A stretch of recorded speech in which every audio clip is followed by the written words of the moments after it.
há dúvida que invenções como as caravelas e os instrumentos de navegação alteraram profundamente os rumos da humanidade. Já a inserção da perspectiva deu uma nova visão às artes. Duas ideias foram fundamentais para a matemática: a criação do zero e o sistema decimal de numeração. Não seria exagero dizer que o zero nos pôs na Lua e está muito próximo de nos colocar em Marte. Curioso. Afinal, todo o avanço tecnológico parece estar assentado em ideias da matemática.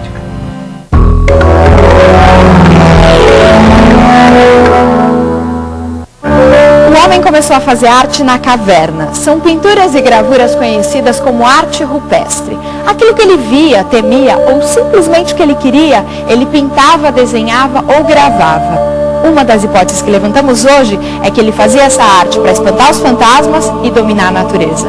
Afinal, é muito mais fácil dominar um animal perigoso num desenho do que na realidade, não é? Hoje, quando não precisamos mais desenhar animais para dominá-los, ainda temos de espantar nossos fantasmas. Fantasmas da solidão, da incompreensão, da rebeldia, da perda, da felicidade, do destino, fantasmas da matemática.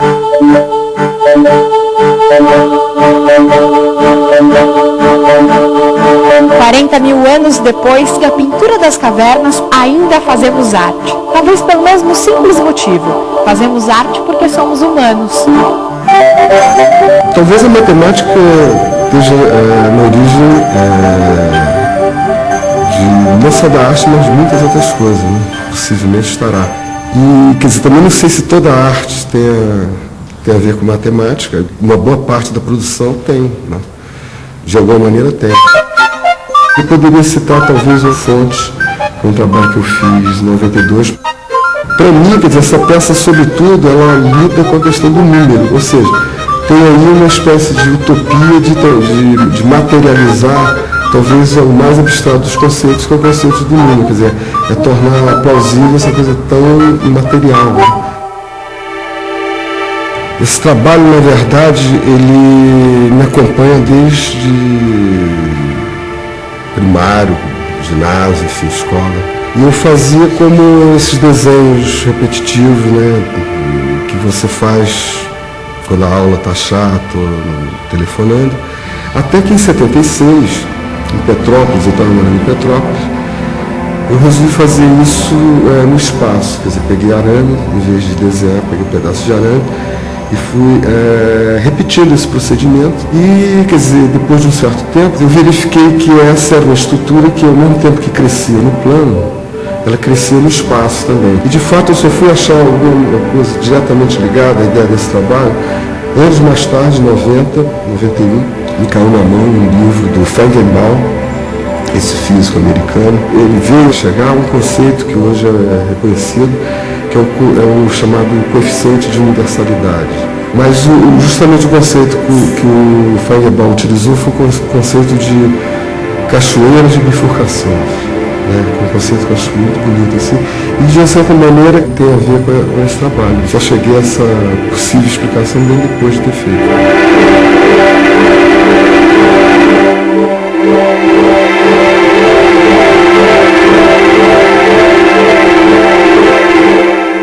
Cid Meirelles é um artista de hoje. Suas obras fazem parte do nosso universo. Seriam impensáveis, por exemplo, no século XIX, porque se pensava de outra maneira. Mas talvez a gente possa perguntar, o que liga a pintura das cavernas com a arte de Cid Meirelles? Essa imagem, o bisão estripado que ataca um homem com cabeça de ave, foi feita na caverna de Lascaux e tem mais de 20 mil anos. É o testemunho de um homem que deixou registrado uma caçada. Vamos começar por ela. Veremos agora um painel com centenas de pinturas produzidas até os nossos dias.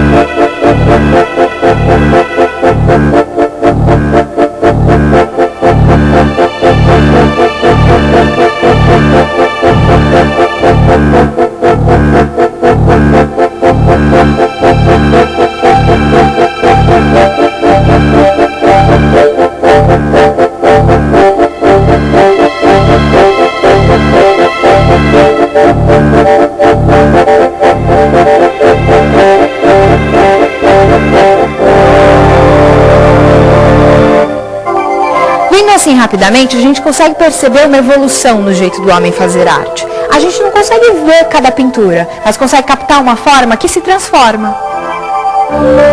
A partir da arte do homem pré-histórico, vamos até o ano 500.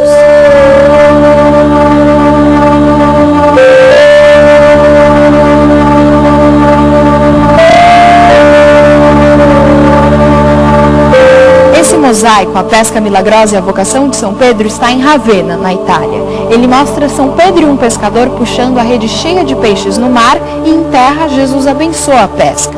Como na pintura da caverna, este é também um momento mágico, mas a maneira de representar é muito diferente. As formas são mais trabalhadas, há uma maior riqueza de detalhes.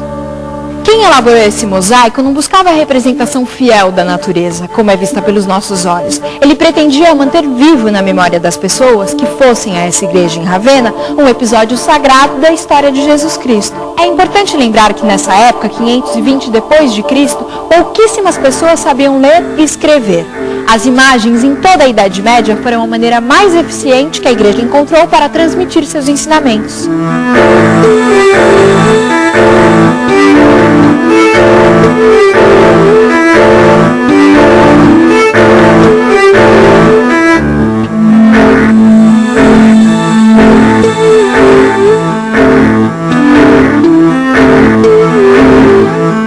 O espaço desse mosaico é quase bidimensional. Para satisfazer as necessidades dessa obra, não foi necessário o uso da perspectiva. Vamos continuar. Vamos avançar mais 900 anos.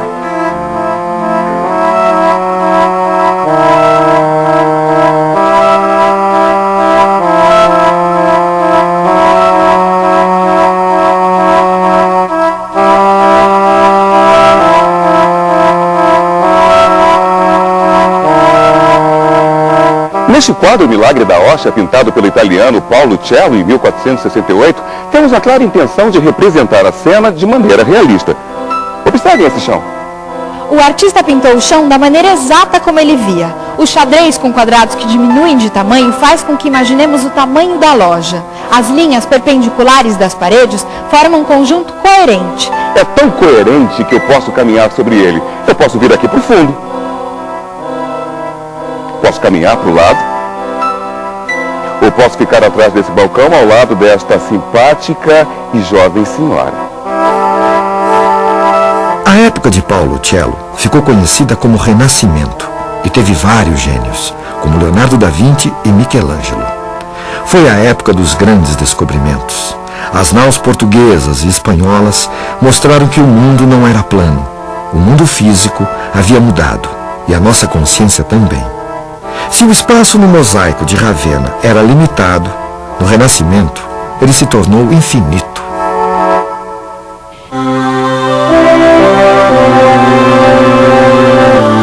Para isso, a arte buscou o auxílio da matemática, ao incorporar técnicas de geometria utilizadas para representar o espaço físico.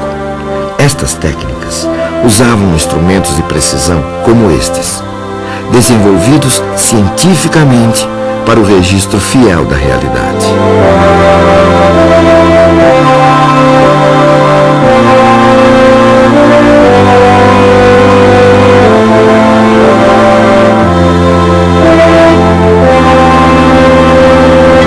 Mas não foram só as artes que, nessa época, se aproximaram dos procedimentos científicos.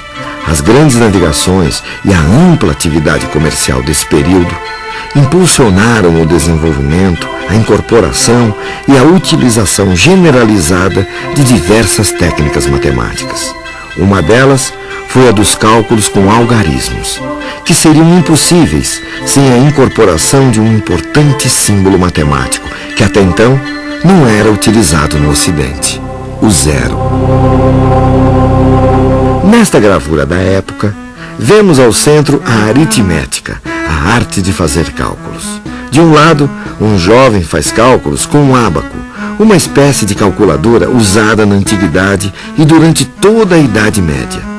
Do outro, um jovem faz cálculos com os algarismos recém-incorporados à cultura europeia. A época do Renascimento, muito conhecida pelo trabalho de seus artistas, também foi um importante período para o desenvolvimento da matemática e das ciências.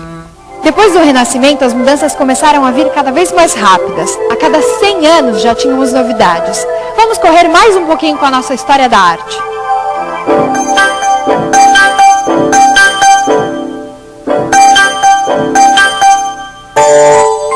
Esse é o quadro As Meninas, de 1656, do pintor espanhol Diego Velázquez. O espaço representado aqui ainda é o mesmo do Renascimento, o espaço tridimensional. Mas temos um jogo de olhares, onde o pintor tanto pode ser alguém para quem as pessoas pintadas olham, quanto pode ser aquele senhor, com um pincel na mão.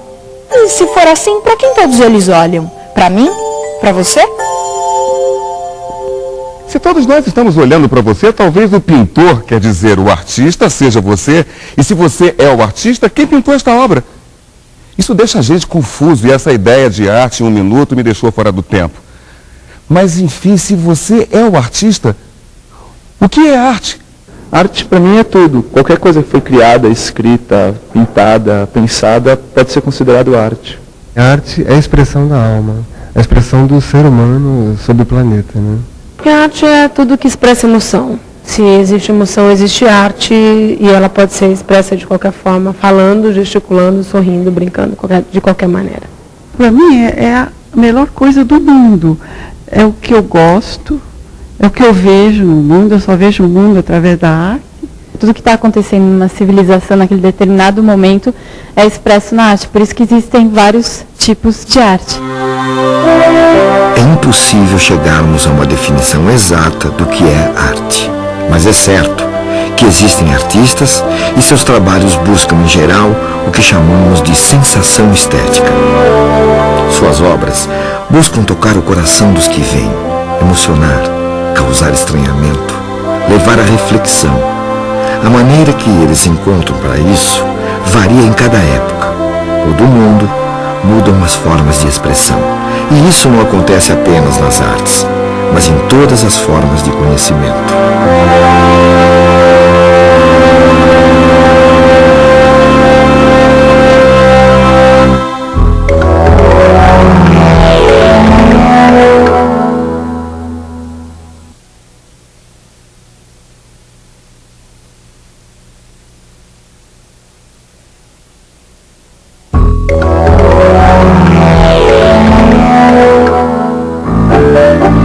Partindo novamente do Homem das Cavernas, vamos agora até aos nossos dias.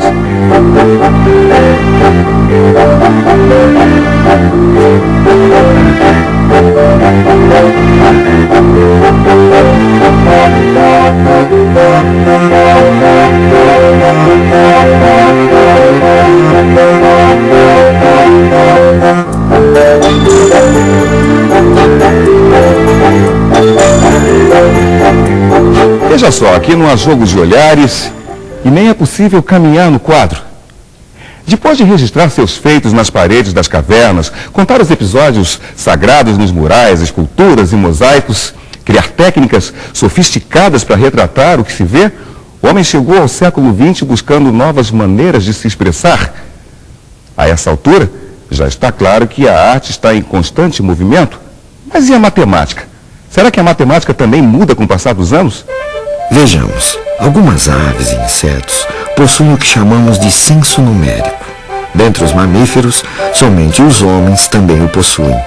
É isto que lhes permite olhar uma coleção e dizer instantaneamente: são 3 filhotes, 2 árvores, 3 pedras ou 4 cavalos. O senso numérico lhes permite apenas isso, precisar pequenas quantidades. Se as aves utilizam o senso numérico apenas para reconhecer, por exemplo, se um de seus filhotes desapareceu do ninho, o homem foi além. Desenvolveu um atributo bem mais eficaz: a contagem.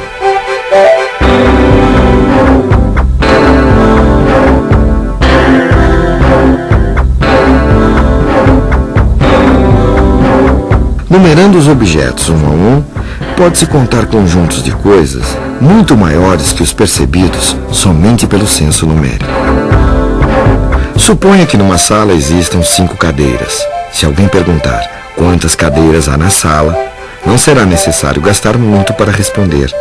Basta levantarmos os 5 dedos de uma mão e se estará dessa forma, associando um a um os elementos de uma coleção padrão, à mão à coleção de cadeiras da sala. Porém, se quisermos contar a mesma coleção de cadeiras, pode-se erguer ou abaixar os dedos em sucessão e pronto. O homem aprendeu a contar. Mas e os cálculos? Será que quem sabe contar sabe calcular? Você sabia que na época em que já se utilizava a perspectiva na pintura, a maioria das pessoas não sabia fazer cálculos? Não sabia mesmo. Sabiam contar. Agora, fazer cálculos de adição, de subtração, era uma tarefa muito dura com os símbolos que eles usavam. No caso, os algarismos romanos.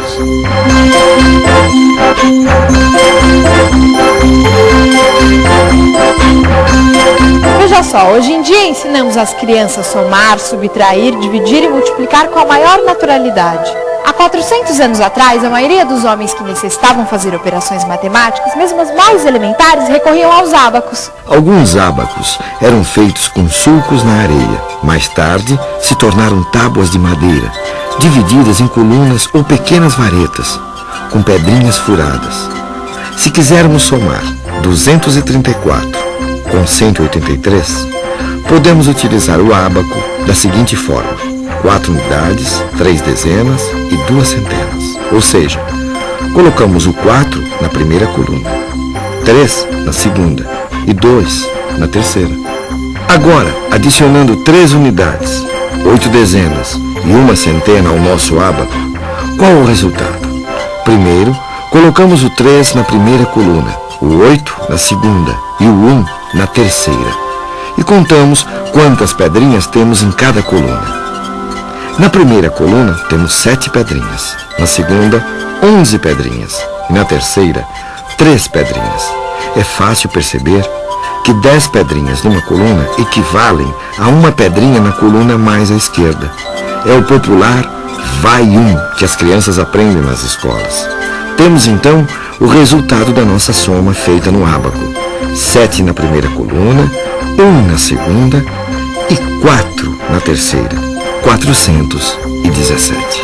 Lá na Roma Antiga, pessoas que sabiam fazer conta o faziam com o uso do ábaco e usavam os algarismos para registrar os valores. Você quer saber de uma coisa? Muito do que a gente acha natural hoje, algumas civilizações sequer imaginaram existir. Qual foi a maior invenção do homem? É o computador, né? A televisão. Penicilina, não? Eu acho que o foguete. O telefone. O avião, né? A melhor invenção do homem, a roda. Tem uma coisa que você não pensou. O zero. O zero do nosso sistema de numeração. O zero funciona como um guardador de lugar e indica a ausência de valor numa certa ordem. Dá uma olhada nessa frase encontrada num livro árabe do século X. Sempre que não houver uma quantidade para representar as dezenas, ponha um pequeno círculo para guardar o lugar. Veja só, é impossível diferenciar o 43 do 403, do 430 ou do 4030. Sem o zero, o registro dessas quantidades diferentes é sempre 43. Assim, tudo leva a crer que a descoberta do zero foi uma espécie de acidente, causado pela tentativa de registrar o resultado de algumas operações feitas com o ábaco. A ausência de pedrinhas no ábaco deve ter sugerido a algum matemático antigo a ideia do zero. Muitos resultados não apresentavam pedrinhas, números para serem registrados. É aí que entra o zero, para guardar o lugar. O zero faz os números saltarem. O 5 na primeira casa é 5. Na segunda, com um zero ao lado, é 50, e assim por diante. Esse sistema torna-se prático para realizar operações. Mais tarde, passamos a escrever números imensos, como 6,02 vezes 10 a 23, ou seja, 602 acompanhado de 21 zeros. O zero está presente mesmo quando a gente não vê. Quando escrevemos 1986, na verdade estamos somando 1000 mais 900 mais 80 mais 6. Olha só quantos zeros tem aí. Agora, não vá pensando aí que os antigos são menos inteligentes, porque mesmo sem o auxílio do zero, os gregos e os seus seguidores mais diretos, os romanos, construíram impérios fortes e muito criativos. Com sistemas numéricos que para a nossa cultura podem parecer mais confusos, os egípcios construíram pirâmides e desenvolveram uma precisa astronomia.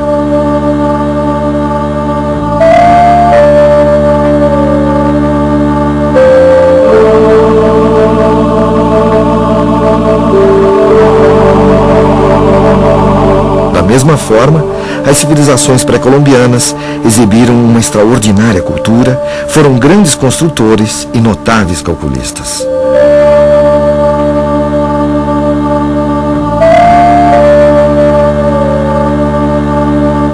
Destacadamente, os sábios maias erigiram um sistema posicional de base 20, onde escolheram um símbolo parecido com caramujo, que é o nosso velho conhecido guardador de lugar, o zero.